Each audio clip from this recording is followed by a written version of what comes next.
Hey everybody, welcome to a very special birthday edition of the Möbius Project Update. So a couple programming notes to start off. First of all, today is my birthday, and that accounts for the fact that I am talking to you in a bathrobe. I decided I was going to not wear clothes very much today, and so here I am in the bathrobe. And that also accounts for the reason that I am sitting here enjoying a cool, refreshing beverage from our sponsor, the High Wire Brewing Company. Okay, technically that's not true. We don't really have any sponsors. But Highwire, hey, if you're watching this right now, you want to sponsor me, love to have your help. Also, your beer's awesome. Anyway, another programming note is that we are a little overdue on getting these tracks to you to listen to. I had said I was going to put them out on the first Sunday of every month. It is now Friday. Yeah, I have some excuses I could give you. For instance, my studio was getting a window put in it this week, which meant I had to move everything out. But since that all happened after the due date, that doesn't really help my case any. I could also try to blame my birthday, but that's just today. So anyway, the point is I've been editing, and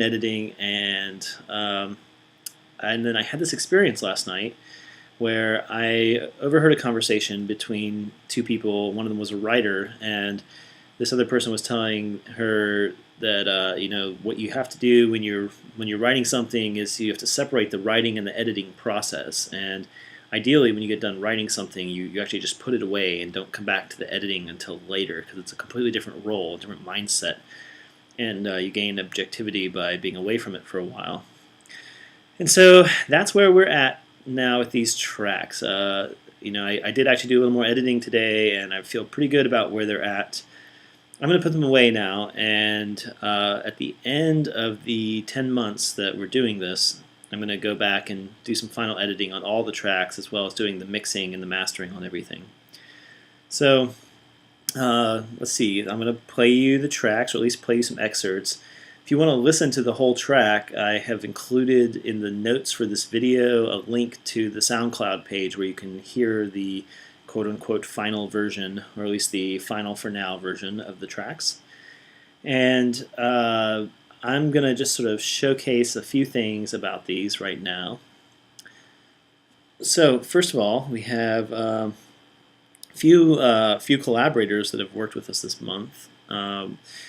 My land mate here at the landing, Josh Newton, played drums on both of the tracks. He's going to be playing drums on the whole album, in fact, and really just laid down some awesome stuff. Josh is a hell of a drummer, and then a very dear, longtime friend of mine, Arjuna, came in and laid down some guitar parts as well on the Trance track, and we'll listen to those in a minute.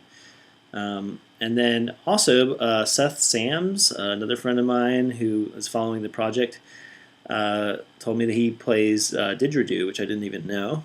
And he came over one day and recorded some didge that blended, I think, very nicely into this piece that we're about to hear. So I'm just going to play a couple excerpts. So first of all, I want to kind of show off some of Josh's drumming. We're going to start with 060911, the down-tempo track that we did this month. And just listen to this for a second.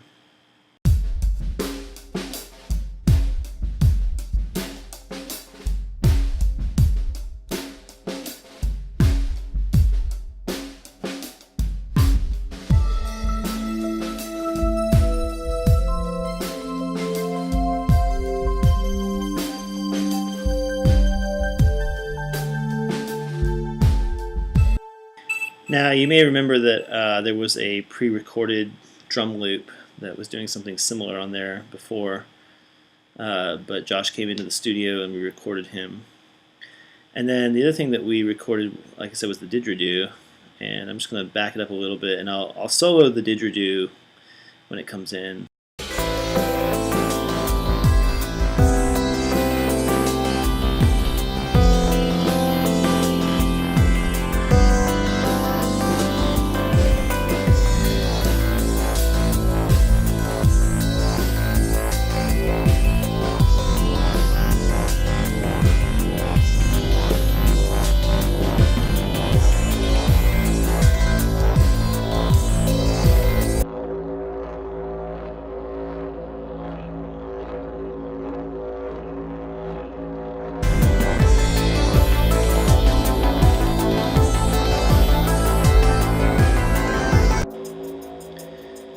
So we actually did several takes of the didgeridoo.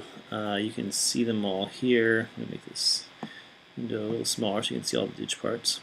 And what I did was I just had Seth layer down different patterns. Some of them were just plain drones and some of them were rhythmic.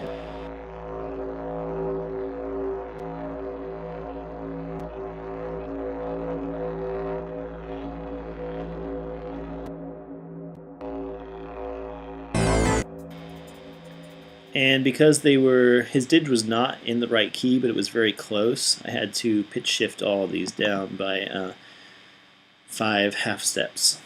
So there's a little bit of quality loss when you do that. It's not major. For those of you who are Ableton users, especially if you haven't done a lot with clip warping and stuff, just so you know, there's a drop-down menu over here in the warp section of your clip, and I use Complex Pro on this particular one. If it was something more rhythmic, I might use Beats. Different settings are good for different things, but so anyway, I took several layers, as you can see, of his didgeridoo playing and pieced them together, and then stuck a whole bunch of effects on them. Let's see, convolution, reverb, auto pan. So I'm not using the compression. A little bit of overdrive.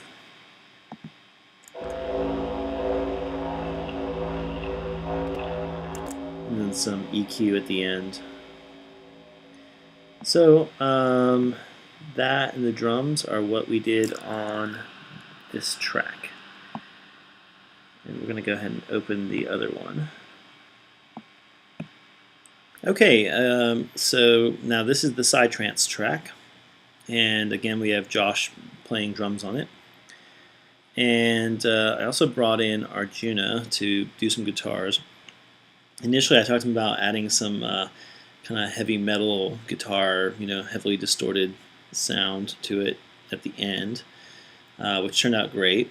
He also busted out an EBow, and it's funny, I just realized that I wrote eBay instead of EBow on some of these tracks. But an EBow is, if you're not familiar, it's a small handheld device that vibrates a guitar string using electromagnetism, and it has the effect of sort of creating a bowed sound. You take the guitar and you do that to it, and you lay a bunch of distortion and other effects, and you get a really cool sound that sounds like this.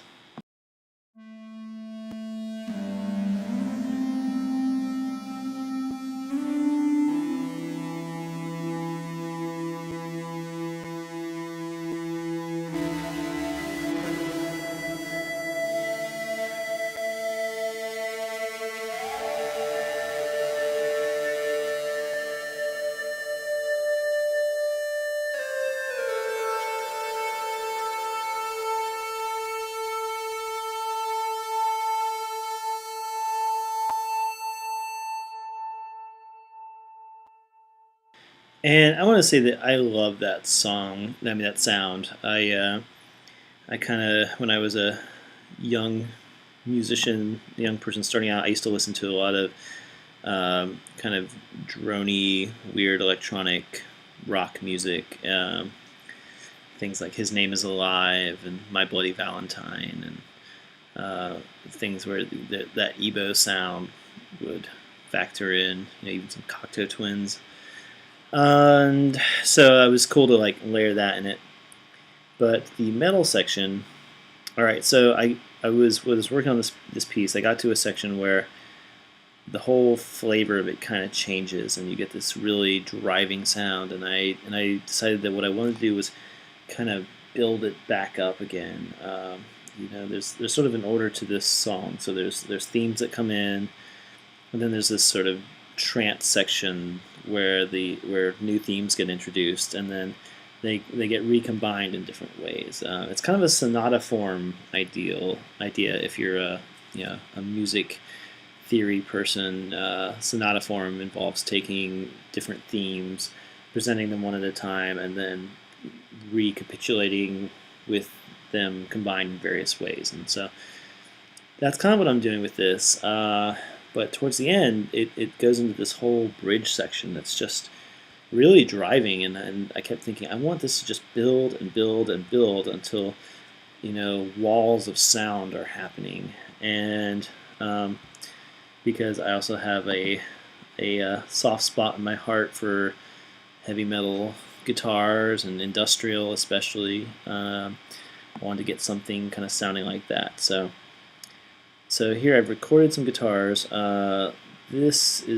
This track is the scratch track. I mean, this is like everything that he did, sort of chopped up and stuff, and then I pasted them in the tracks above.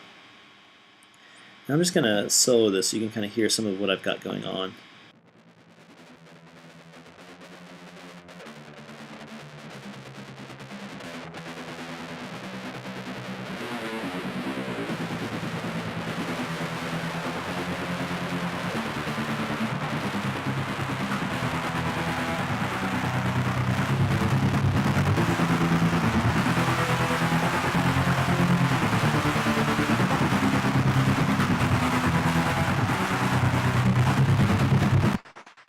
So obviously, it goes without saying, there's a whole lot of distortion and effects in there. I used a guitar rig on most of these sounds, which is a great plug-in if you are working with guitars or even just want something to sound like an electric guitar. I use it on synthesizers all the time.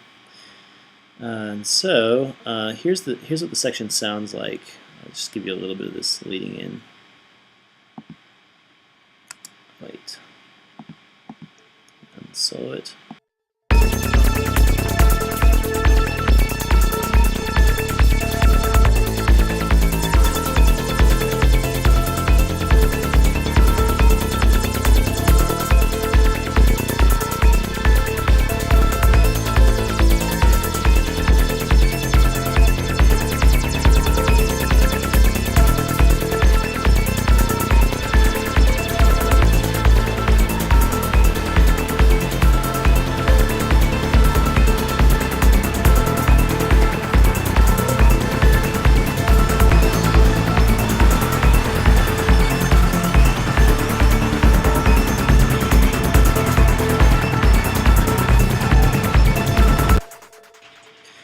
One more thing I want to say about the ending of this is I use a high-pass filter, which, like any kind of filter, it cuts out certain frequencies. A high-pass filter cuts out all of the frequencies below a certain point, and I change it so the effect is it gets more and more metallic and treble, and basically fades out by taking out the lower harmonics first. And sort of by accident, I had one of the sounds continuing that wasn't getting run through the filter, and I thought it sounded really good, so I went ahead and tweaked it so that it would work that way deliberately. So I'm just going to play the ending here. I don't know that this is actually how it's going to end. I have some other ideas about it, but for now I think this is good. And one thing that is neat about having a filter sweep at the end of it is that it makes it easier to segue another track in if you're mixing it like as a DJ.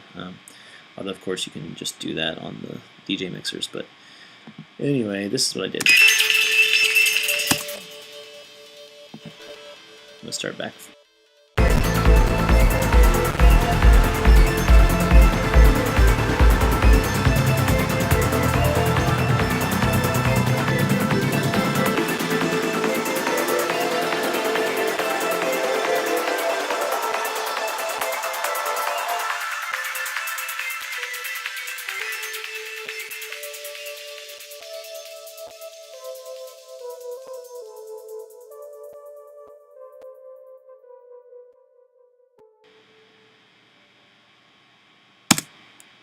So those are the tracks that we did in June.